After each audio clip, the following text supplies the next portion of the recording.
Fantastic. Hello, everyone. Thanks for joining. It's Monday, the 8th of June, and thank you for tuning in, if you just did, to episode 3 with the gorgeous Talia Darling. And now, if you missed her, please make sure you rewatch on IGTV or YouTube. We are now going to be talking to Deity and drag artist Virgin X, aka Andrew, for episode 4 of MonDeities, an Insta live series with me, Ada Zanditon. And I'm just gonna add Virgin, and then I'll continue introducing. So, in case this is your first time, hello, darling. Hello. How are Hi, you? let me continue my spiel, and then I promise we'll get to the bit where we do lots of talking. Okay. So in case this is your first time tuning in, I'm Ada. I create avant-garde spiritual kink. My message is to harness the power of your inner warrior deity, recognizing the universe in yourself, whether that is a goddess, a god, or a non-binary spirit.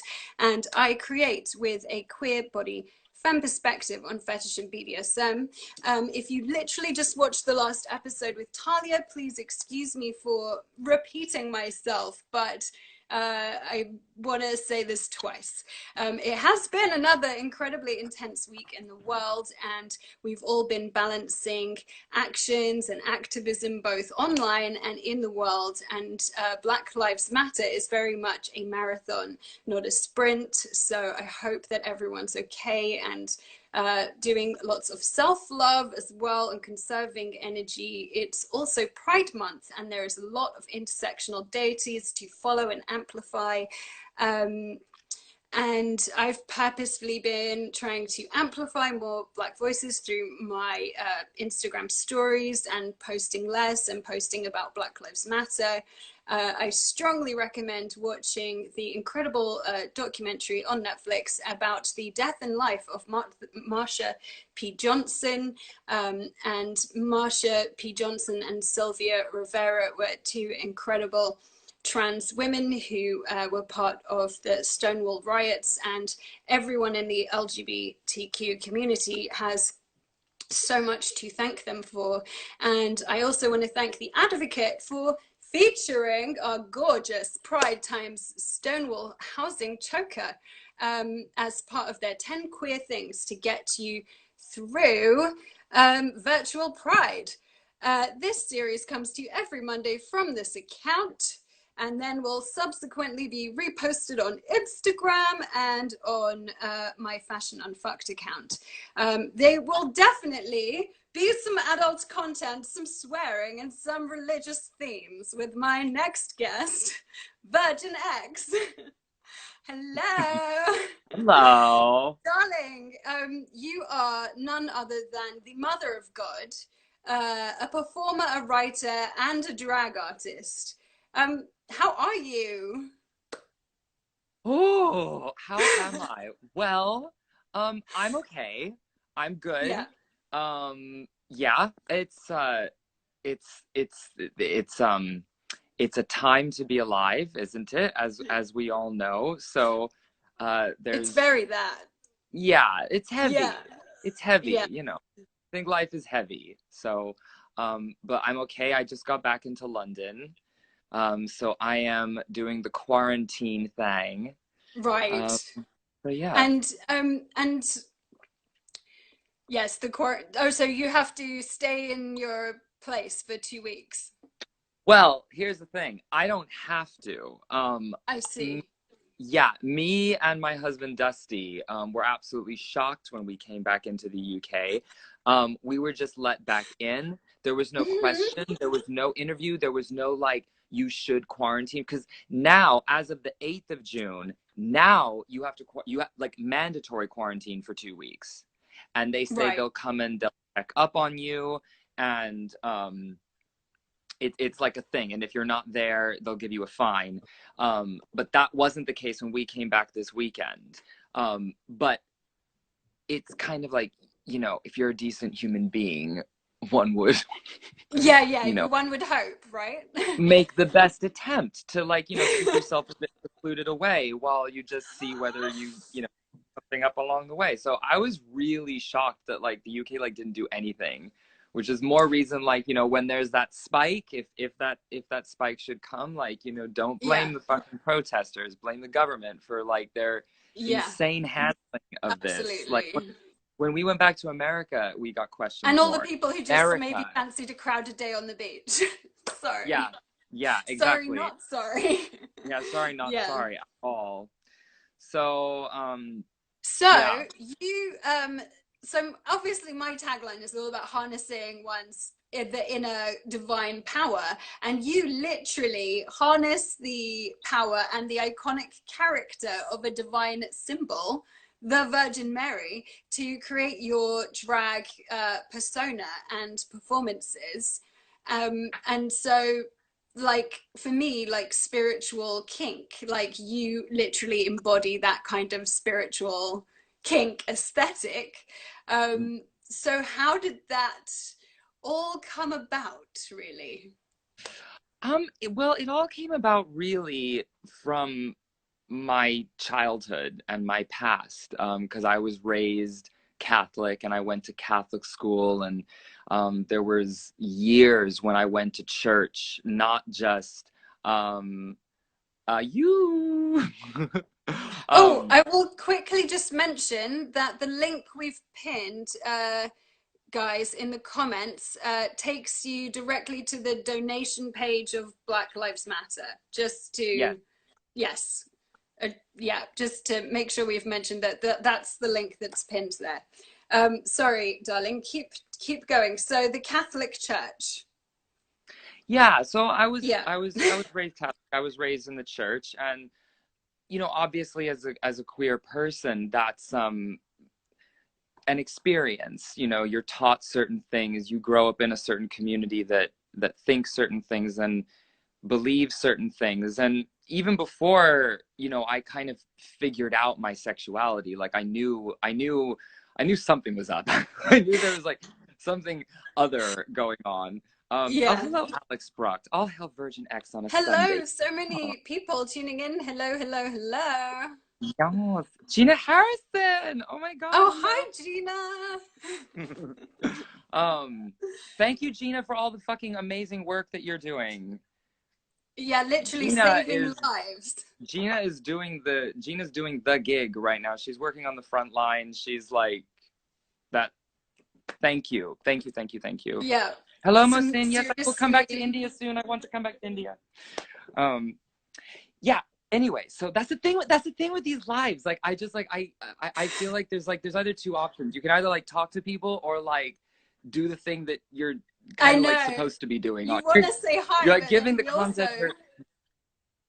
Yeah, but like, hi, Albert. Okay, that's it. I'm not gonna do it anymore. Hello, everyone. So, we love you, and we know you're there. So I had this upbringing, and you know, I've always been, you know, a huge fan of stories and drama, and you know, the Bible is all of that. You know, it's an incredible story with incredible imagery. So as a kid, I was really like, not even really on like a faith level, because I kind of always knew deep down that like, not that God didn't exist, but like my relationship with God was not the same thing as everyone at church. Yeah, exactly. Like I kind of was like, okay, this metaphorical guy in the sky, this metaphorical guy who was his son, like, okay, like, yeah. Whatever. Because your drag persona is that the Virgin Mary leaves heaven and returns to earth to be a fabulous drag queen, because the first time she was on earth, she didn't really have that great a time. Exactly. Yeah. Exactly. So her narrative is much more about, you know, she's the Virgin Mary, she's in heaven. Heaven is full of Christians. It gets a bit old after a while, especially for a girl who wants a little bit of spice in her life, you know. And being a 2,000-year-old virgin, one would think that maybe that was something that one would want. So being a drag queen definitely changes it up, right? Like, for sure. Absolutely. And Yeah. you know, she was able to be fabulous in ways that she was not permitted to be. You know, and when I was growing up in the church, my fascination with the Virgin Mary was that she's this icon of the religion, but she's given no personality. She's virtually given no backstory. She's held up as a symbol that is completely silent, and yet all of this shit happens to her. She was the first immaculate conception. Yeah. Jesus was an immaculate conception. She was the first immaculate conception because she was born without original sin, so she's already like, you know, Doing yeah. real good. Doing real good. Or something. Said the or Jew, something. who really doesn't understand that at all. Continue. But yeah, but you know, and she has the Son of God at a really, really, really young age, and she raises and him. She's just a nice Jewish girl trying to live her life. She's just a good girl from Jerusalem, you know. Yeah, and so I think that she would have a lot more to say than what the Bible allowed her to say, which, you know, virtually nothing. So I wanted to bring life to that as a character that I had so much love for, really. And why? And you say that Virgin is non-binary. So, like now she returned from heaven to earth. She's non-binary on earth. Is that right?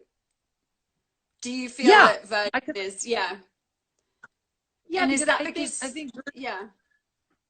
No, go on. No, that was it. I was stopping to let you speak. I think there's a slight delay in our audio. Go, speak. I think she I think Virgin, you know, if I were to put myself into the shoes of the Virgin Mary, I would probably be very pissed off with how the church sort of portrayed my gender, you know, and being so reductive of, you know, her gender as a woman, and almost kind of like not allowing her to have any kind of gender whatsoever, sort of stripped of sexuality because she's the Virgin. So I think Virgin being sort of like gender fuck in her drag interpretation is kind of a combination of both who she is and also what's happened to her. Right. Which is kind of all of us as well. You know, we're all a product of our past in some capacity. So I think she's very, you know, defiant about the fact that it's like, no, I'm not going to be the good girl anymore. You know, I'm going to be who I am, and who I am happens to be a fierce bitch with an eye full of glitter and a fucking mustache, and you can eat it. Oh, that's amazing. And so you acted as a child, so you've always been performing, but obviously a really big part of Virgin is the fact that you even if it's based on a pop song, you're creating whole new lyrics and creating whole songs that are sort of paraphrasing a pop song but might have a completely different message. So what started the lyric writing process for you? What started the writing process for me? Well, I always loved writing. I've always loved creative writing. You know, there's this thing with drag. Drag speaks so well to pop culture. Drag is almost in many ways in its content a kind of inversion of pop culture. It subverts pop culture, or at least it doesn't necessarily have to just do that. It can be whatever you want it to be, but it does that, and it lends itself to that very well. Yeah. Religion lends itself so well to, you know, to parody, because it's something that people take so seriously. So when you actually have the audacity to fuck with it, then, you know, people are like, oh my God. So I think kind of the, you know, the kind of inversion and the kind of the taking away the sanctimoniousness of religion with pop music, and then also inverting pop music to the narrative of the religion, kind of does this like two-way street that I thought just worked quite well. And I still do. I love kind of seeing you know, Virgin take, you know, songs like Peaches Fuck the Pain Away and like making that Yeah. about, you know, a stance against homophobia and stuff like that. Like, I just, yeah. Yeah, absolutely. And I really love your version of Leonard Cohen's Hallelujah. Mm. And I mean, for me, like, as I do love all the subversiveness as well, but I am also a practicing Jew. So I do love your version of Hallelujah because at the same time as it is subversive, there's still an affection there for the message of the song. There's still something quite spiritual and really touching about it as also. Well, the thing is, like, you know, I don't really refer to myself as a song parody artist because I don't actually think that every time I work with a song, I'm actually parodying it. I'm rewriting it, yes. I'm putting a different meaning to it to support Virgin's narrative. But that cover, Hallelujah, is definitely one of those other things that I do.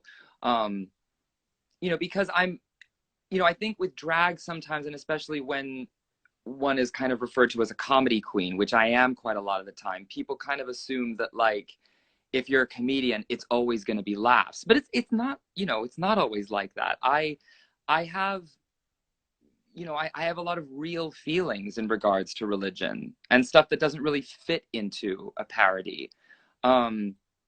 And religion taught me a lot. Like, that song in particular is very much so kind of like my own journey as well. Like, you know, I was kind Yeah. of taught there's this one God, everybody else is wrong, Saz, you know, they're all going to hell.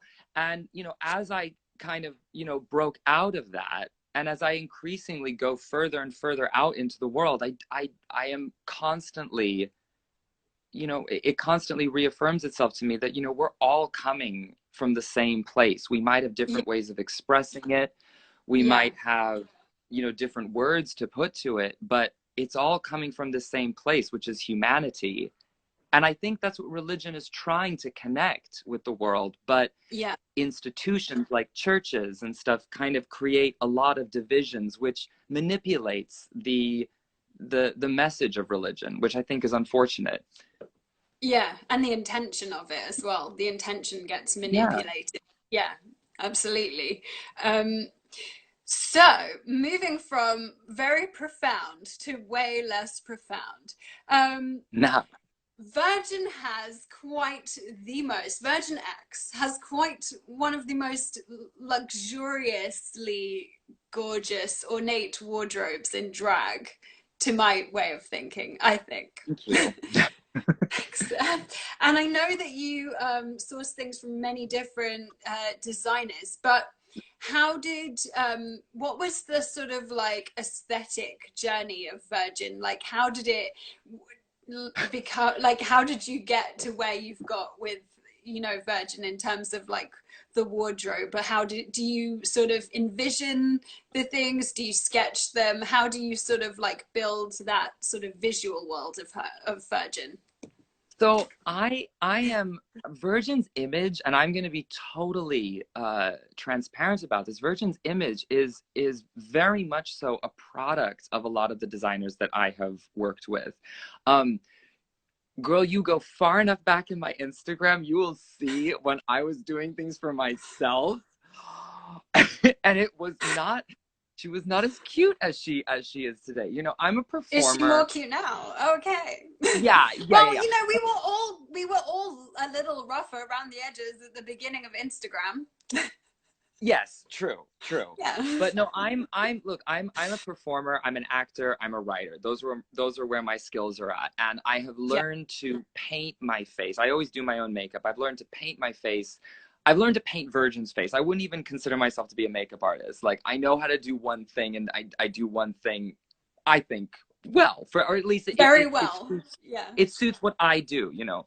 Um, but, you know, Virgin's image really, you know, changed based on a lot of the designers, you know, that I worked with, you know, including you. And so it's kind of been this, she's kind of like a pool for a lot of different influence, you know. When I, like, I never really saw her as being like a look queen when I first started. You know, in fact, to the antithesis, I kind of wanted her to be quite rough around the edges deliberately and have it be all about the content. But as I worked with different designers, like the first one was really Hysteria Machine, who makes Yeah. incredible pieces. And if people don't Do know you of her have now, any just nearby you at the moment? yes, I'm Oh, sure. fabulous. Oh, please, we love show and tell on Okay, MonDeities. We love this is it.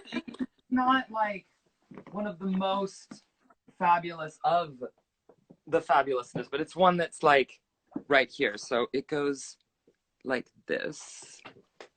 Oh, gorgeous. Very I love the way I sparkly. lean towards the camera and then all anyone sees is, yeah. Oh, that's stunning. Sparkly, and the back is lovely as well. So, but anyway, if you go to her page, or if you go to, you know, my page, I mean, I'm wearing her so much of the time. Like, she makes the most insane headpieces. She's an incredible artist. And so that once I started wearing these like really great things on my head, unlike the kind of like styrofoam donuts covered in Yeah. lame that I was creating for myself with a glue gun, uh, I was like, oh wow, like, you know, I really like looking pretty. And so then I kind of And there's started, something you know, about headpieces that are so powerful. And like when you look at paintings of the Virgin Mary, you know, there's always like, you know, some of the medieval art of her is like so ornate and beautiful. oh yes. I mean, and Catholicism is so, it's, say what you want about the religion, and I will criticize it until the sun comes up, but honestly, aesthetically, it's fucking gorgeous. Stunning. Yeah. I mean, the drama, I mean, it's just the intricacy, the detail, everything about it, like, is, you know, so having that kind of like drama and ornateness of that kind of like, you know, mimicked on the head, and especially because, yes, exactly, that's the way the Virgin Mary is portrayed a lot of time, made sense. And then, you know, started, you know, wearing corsets, that was made by Misty Couture, who does Mm. corsets for like Sasha Velour and Miss Fame, and she's insanely talented. Um, you know, sort of, and having this like silhouette, which made such sense for Virgin, because again, she's always seen in this like blob of fabric, and she's not really ever given shape. Oh, But to give her shape is, I found, really powerful for her character. Um, that makes so much sense because I was so curious like about the corsetry, like, but when you put it that way, it's sort of giving her back her form. yeah, or at least giving her, you know, giving her a sort of sensuality and sexiness that she was Right. never allowed to do. And, you know, which is why I also love wearing leather, you know, and that piece that Yeah. you made me is all leather. And I love wearing that with like a leather jacket, because I just think like, you know, Virgin Mary, you know, having come back down to earth, like, yeah, I want to be rebellious. I want to A be bad a biker bitch. yeah, bad biker bitch, like, you know, riding off into the sunset with whatever. And but when you're wearing those, is it hard to like, because you also like move and sing. So how do you this is going to sound like a really basic question, but I I guess performing, a big element of performing is, do you rehearse the songs in the outfits to like get a feeling for it, or do you not even think about it? I Okay, I work very well off of spontaneity and off Right. of improv. I don't actually, I when I rehearse my stuff, I rehearse for the lyrics, which sometimes I still forget when I'm doing a live performance. But, you know, I try, you know, that's when I put the rehearsal time in. I put the rehearsal time in to get the words down and the song technically memorized. Everything else that you see in a live performance of me is completely improvised. And yes, I have definitely rocked up to a gig doing a very long set, and I was just like, yeah, I'm gonna wear the 20-inch corset this time, and yeah, I'm gonna cinch it all the way down, and yeah, it's painful, but it'll be fine. And like half an hour into the show, I'm like, I'm literally going to die. Like, I'm going to die on this stage right now. But you just Yes. get through it. I don't know. I feel like fashion and art and performance and drag in particular is kind of about going beyond a pain threshold for the sake of an image, for the sake of a fantasy. And I think there's something beautiful in that. I almost kind of think it's like, those are the dues that I pay as, you know, a drag performance artist. Like, and you know, do you think that might be might be why a lot of the fashion that or the you know, costume or clothing that Virgin wears is actually quite fetishy, because there's a lot of crossover with what you just said and fetish, really. Yeah, because I like it. I like the pain.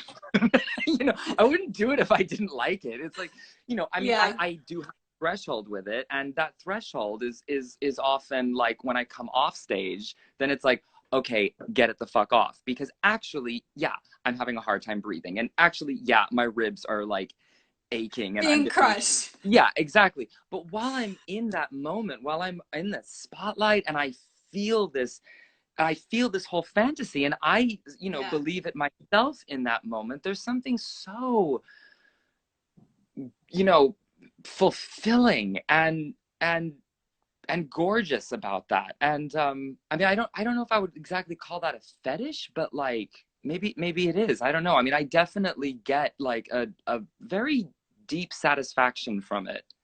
And I'm almost like proud of myself when I'm just like, yeah, bitch, you took that course. Like, I love that so much. I definitely relate to that in terms of like when you wear something that's quite challenging to a party. Not that I'm performing at the party, I'm just walking around looking cute. But that's a performance. That's a performance in and of itself. Full fantasy. You sort of like, especially if I'm sort of, and I actually make my stuff to be reasonably comfortable, but still I like there to be an element of feeling like strapped into a harness and feeling sort of that it's like, you know, squeezing some bits and making other bits look more curvaceous, and there's a whole sensuality to fetish clothing. Yes. Yeah. And the shine and the sweat. Oh, the sweat. Oh my goodness. We have some sweat stories between us. I think. So much sweat. I've literally worn things like full body, like latex cat suits that like, if I do a gesture into the audience like this, it's just been like a stream of sweat, just like. I'm sure. And luckily these are too. Yeah, well, I mean, whenever I wear like, you know, full latex, it's usually if I'm doing like, you know, like a fetish, like club night, like Torture Garden or something like that, and like, yeah, they love it. I'm just like, yeah, you're okay with that. Eat it up, bitches. If you're in the front row as well, like, you know, you're asking for it. So oh, definitely. And in your sort of lyrics, like, because you want the song to be fun and humorous, but then you are also often making quite like a strong point or a political point. So when you're actually sitting down to write lyrics, I really want to know more about that, because for me, the whole process of writing down words is just like a mystery. I'm a very dyslexic person, and I don't really write words. Like, anyone who's ever worked with me close to Showtime knows that when it gets to the point in the season where Ada has to write the 1-page press release about some clothes, that I have a full-on like nervous breakdown, and everyone's just like, should we give it tea? I don't know what to do. It's like, it's hilarious how not good at using words I am. It's quite special.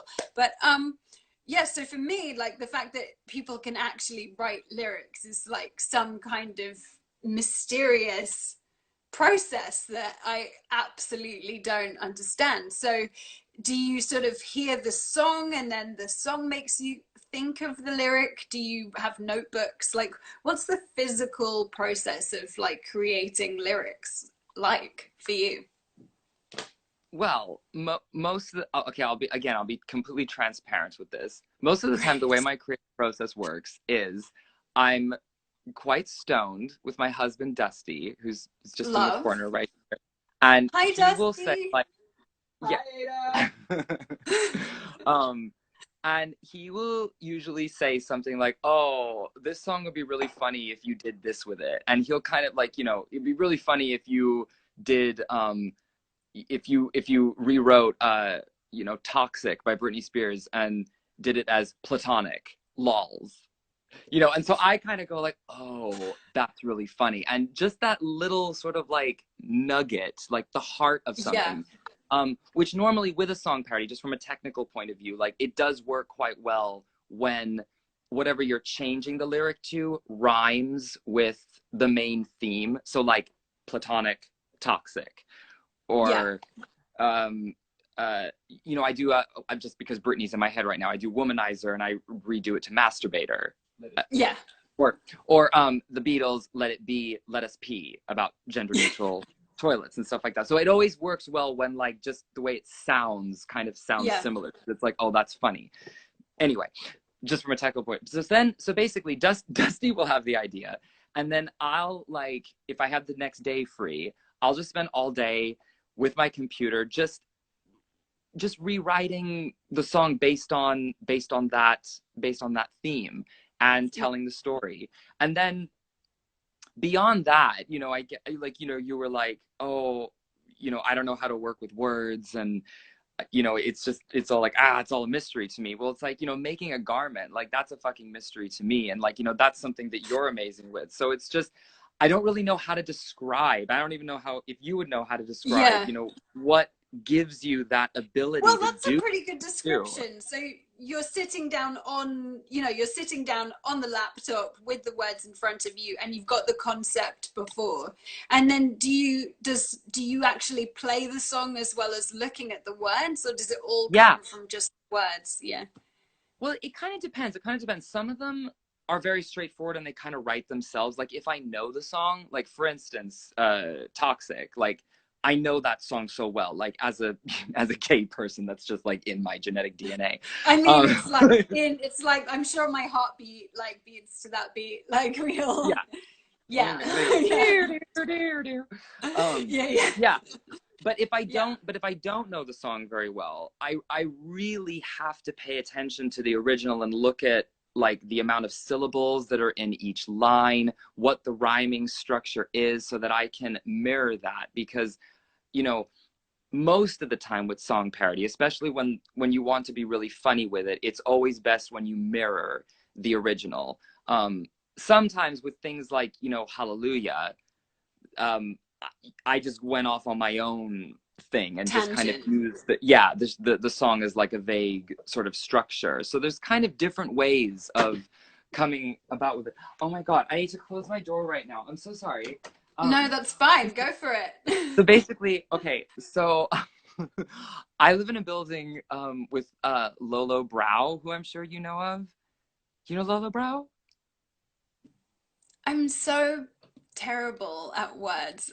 Oh my Keep God. moving Okay. quickly. Probably. Okay. So anyway, she's an amazing drag queen, amazing Yes. drag burlesque performer. Anyway, she lives in my same building, and she's got this cat named Vlad, and he like comes round to our place. Also, he actually opens the door, so that's what you heard. And he's probably gonna try and Oh, open I see. it. Yeah, so he just Aw. opened the door, but because we're quarantining, we're like, Vlad, I'm sorry, we're quarantining, like we're self-isolating, and we don't want to like give you whatever we might have picked up. Hopefully we didn't pick anything up, but like, yeah. So if you hear the door like it potentially like slam open again, it's because there's a cat trying to break in that we're like. That's completely fair. And so that's the really like technical nitty gritty of songwriting, which I find fascinating, because for me it's like you're able to sew with words, but Yeah, that's it. like yeah, That's it's it. sewing with words. And Yeah. um yeah, I was talking about balancing like the politics with the humor, and also conveying messages about the queer experience. But is your audience always a queer audience, or are they sometimes a mixed audience, or more a cabaret audience? And how is it different singing those songs to different audiences? That's a good question. I I mean, I tend to be quite bullshy with my work. I rarely allow people to kind of like make requests. Like if you book me, then like I really want to do what I want to do because that's how I work best. And that's not me being a diva. That's just like I can look into your event. I can, you know, be able to tell what I think would work best for what you do and be able to curate myself accordingly. Um, I do have a quite mixed audience, especially when I do a lot of my solo shows that I do at the Glory in Haggerston, just up from Shoreditch. Uh, I've noticed there that, you know, my audience is quite diverse in terms of, you know, sexuality. There's a lot of gay people, obviously. There's a lot of straight people and queer people. And so I don't, I guess because what I tend to talk about, like religion, is something that a lot of people have a reference to, even if they're not Christian, even if they didn't grow up Christian. Like everyone knows the reference of the Virgin Mary. Yeah. So my job is kind of easy in a way because the character that I've chosen to base myself on, which is obviously not a character that I created authentically, is already in society's collective consciousness. Yeah. So it's kind of easy for me to go down with any kind of audience as long as it's an audience that isn't prudish in any way. That's the only you know, prerequisite, which I've gotten before. Like, you know, people have said, like, we want to book you, but like, ooh, we don't really want you to reference religion, or we don't really want you to swear. And it's like, that's kind of what Virgin probably does. not my gig. But have you ever had someone in the audience like really freak out because you're portraying a version of the Virgin? You know, has that ever happened? Once. That's Actually, good. only once. Well, Yeah. to be honest, like, I've always kind of wondered why I don't get more hate, like at least online, because of what I do.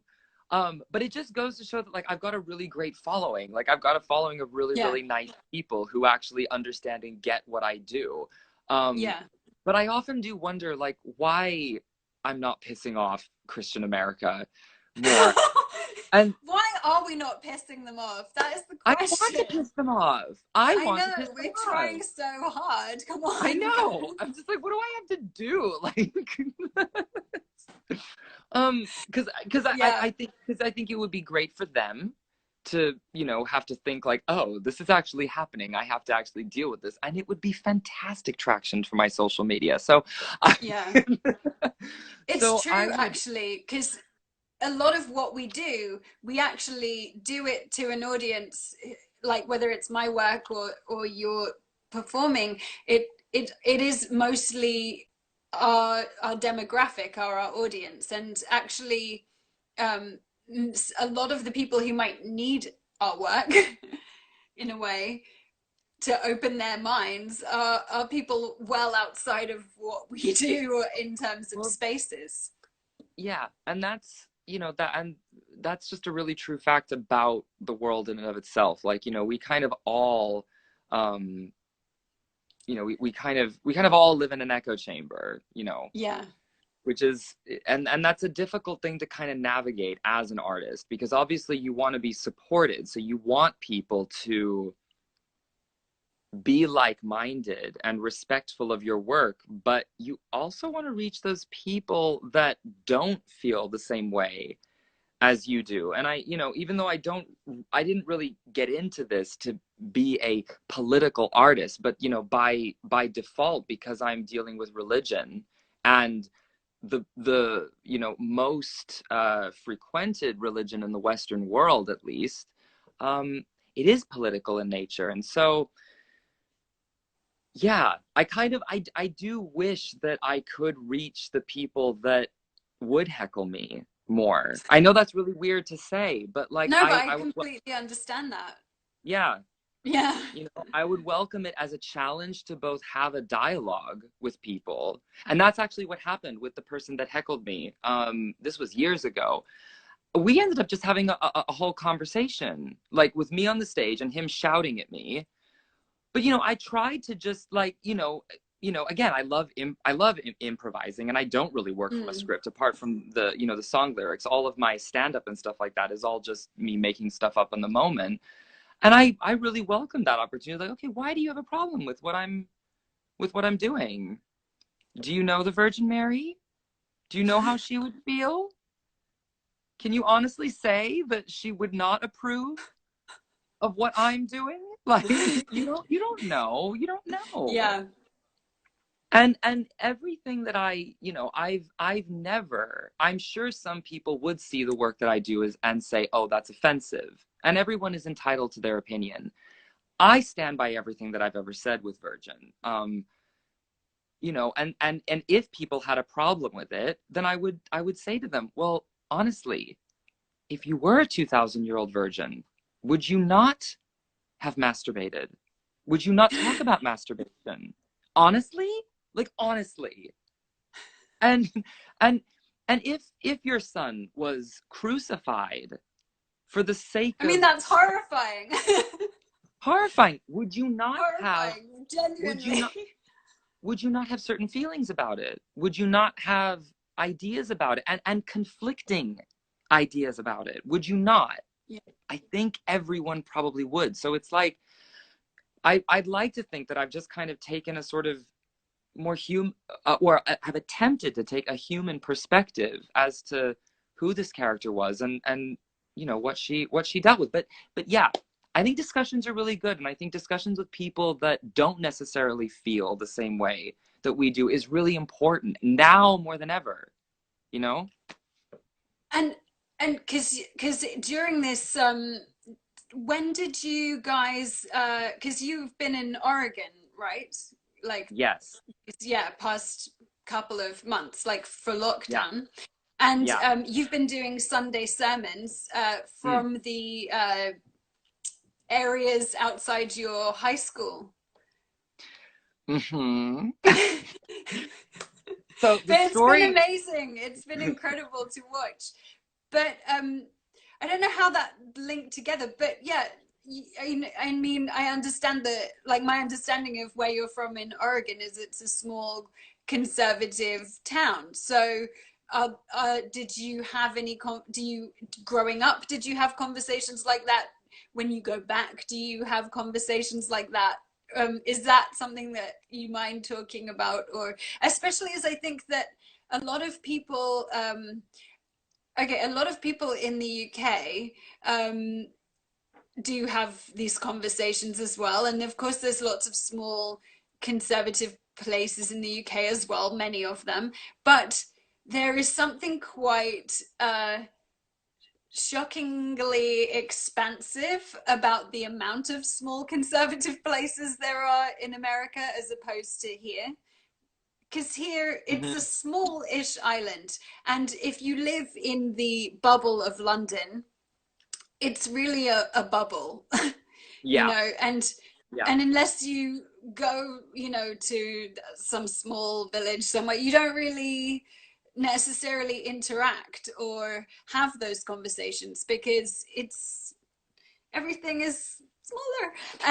And something that for example, the first time I went to Atlanta, or the first time I went to visit friends who lived, really in the middle of the country, not at the edges. It's Yeah. really a different thing. And there's just so much of America that is like that. So I just wonder if when you go back, like, what are the kind of conversations that you have? Would you mind talking about it? Oh, I don't mind at all. I mean, when I go back, I'm actually quite like antisocial person. Like if I'm left to Right. my own devices, like I like spending time alone or just with like, a very small group of people. So whenever I go back, I don't really like hang out. I don't really like reach out to like all the people I went to high school with who might still be in town and stuff like that. And I also want to prioritize my family because I don't often see them. But in that lies some complexity. My family is very, very conservative, very, very right wing, Trump supporters, gun-toting Trump supporters. Really, like really. Yeah. So now, now having said that, because of course people are obviously going to be like, well, how do they feel about what you're doing and who you are? Yeah. And you know, my parents are very, have always been very welcoming, have always been very. They love me for who I am, but they don't understand it, and Yeah. they don't necessarily want to understand it, which kind of hurts sometimes. Yeah. Because you're kind of taking the surface area, but not really understanding the content, which can be frustrating. And it's, I think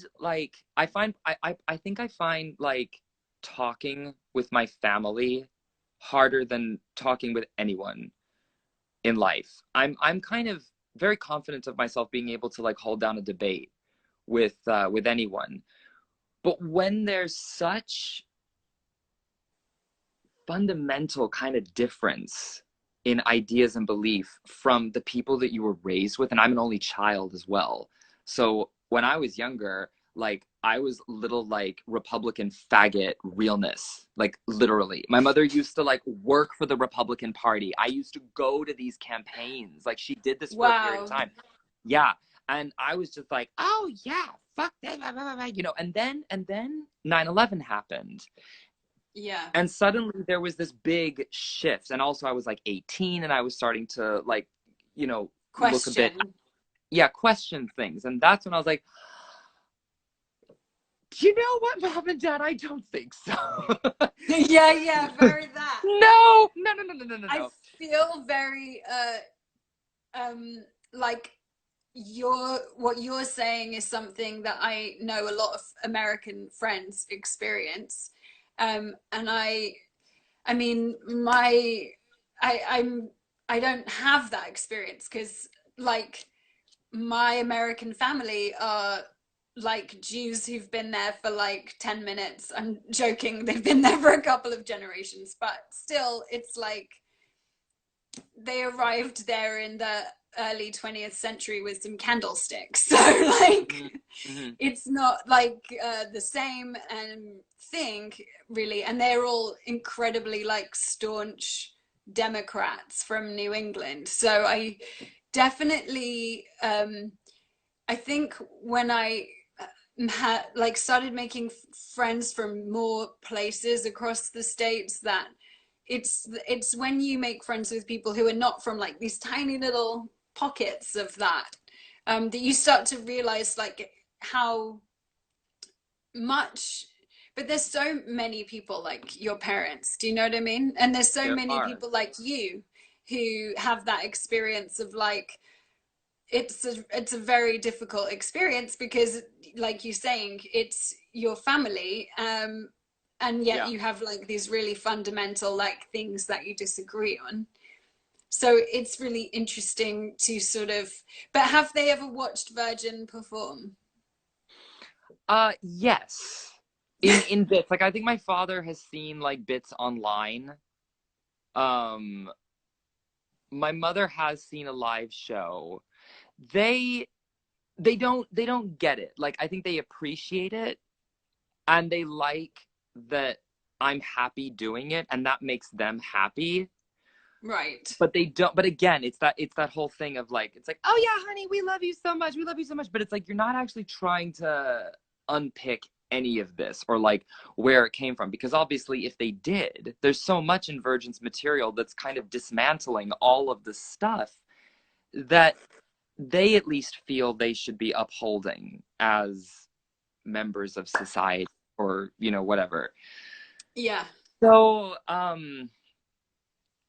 it's, I forgot the question, but sorry, no, I think we're just kind of exploring this. I mean, one of the things I was gonna say is like, I think a really important point for both of us to acknowledge in this conversation is we are both queer, but we're also both white American people. So we definitely benefit from a lot of white privilege, and it's Oh yeah. really been a very important time to sort of really acknowledge, even, you know, even if you come from a queer background or whatever it is that you think makes you different, like it's so important that every white person who realizes it realizes that you're still benefiting, like we're all still Yep. benefiting from white privilege, and the fact that our skin color isn't the thing that's made our lives harder.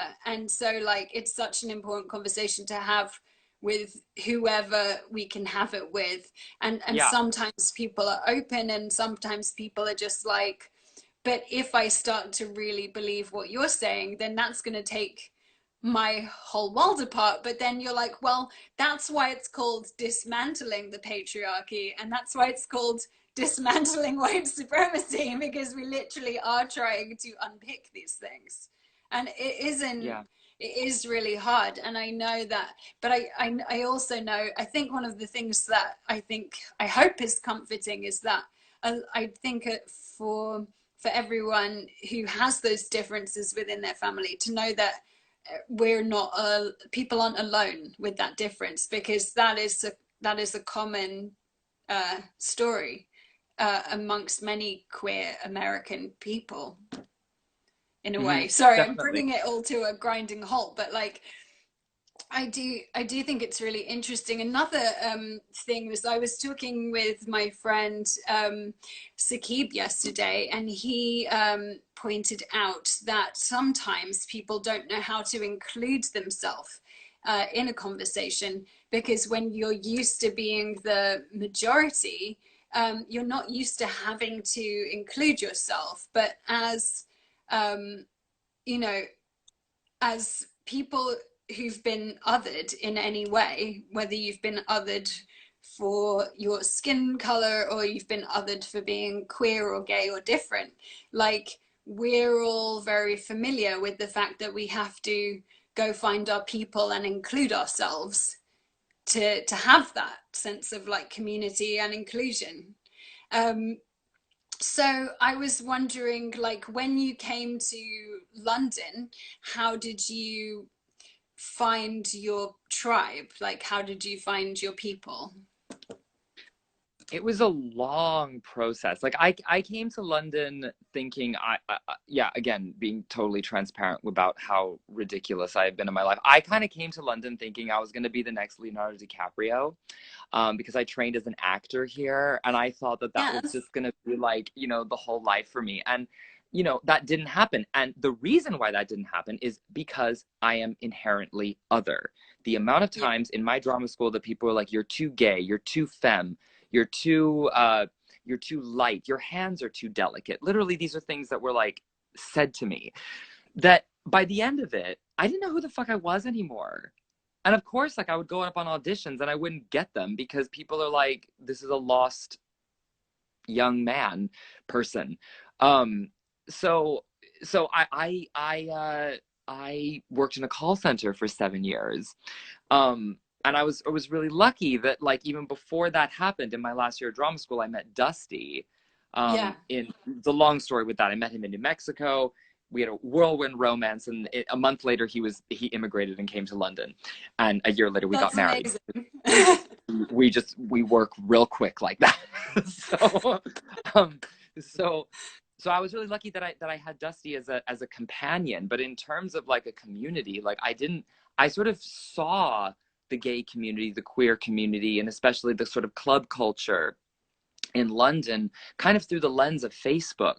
I would follow certain people who were like DJs or stuff like that. I don't even know if a lot of them are even still like out there right now, but like I would sort of get glimpses of all of this stuff. But it was really when I turned 30 and I was kind of done with the hustle of trying to make this thing of acting work. I'd kind of lost interest in acting anyway and was kind of wanting to do something of my own work. I had done some some playwriting, and I'd wanted to kind of expand on that.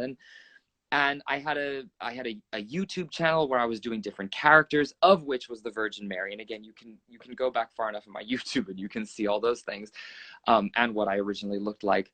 And then I auditioned, or not auditioned, I entered a drag competition.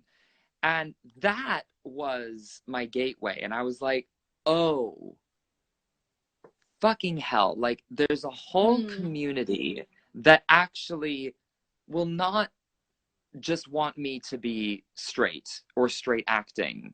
This is what the acting industry wanted me to do. Like, that was literally my entire drama school experience, was how to act straight. And I don't think they even knew that they were doing that, but that is what they were doing. And that's very damaging. Like, that's really... And it's absolutely fascinating, because if I can just sort of quickly, because we've not got much time left, we have 5 minutes, but if I can just, like, that's another reason why I thought it would be so interesting to talk to both Talia and you today, because what Talia was saying about the, exclusion of, of blackness in her makeup education, and what you're saying about the sort of heteronormative blanket and of your drama education, it's like we have to we have to change education if we're going to change things, is a big takeaway for me, having talked to both of you, like, I would say. And let's hope that because of the things that are happening now and the things that have happened in recent years, like at least specifically with queer politics, what I went through, because I'm not young, I'm going to be 36 in a few weeks. When I went through at 20 years old, 16 years ago, when I moved to London, I would not go through that now. They would not say the shit that they said to me, and I would not have to eat the shit that I ate now, because things have become more progressive. And that's just that's a product of time, and it's also a product of really hard work. And we all just have to put the work in to, make the world a better place, which is what we're seeing right now with what's going on with the Black Lives Matter movement, and well, I have a hard time finding words. I love for that. Stuff. That's a perfect note to end on. So I really hope that everyone has enjoyed listening to both my gorgeous guests, Talia Darling and Virgin X. And when I post this, I will be posting with the links so that you guys can discover all of their work if you're not already huge fans at this point. So I think I will just say thanks to everyone for tuning in. And this will be reposted on IGTV and then onto YouTube. And Andrew, if there's links that you want me to put with the YouTube video, just send them my way. And I'd like to, I have 1 minute, 43 seconds.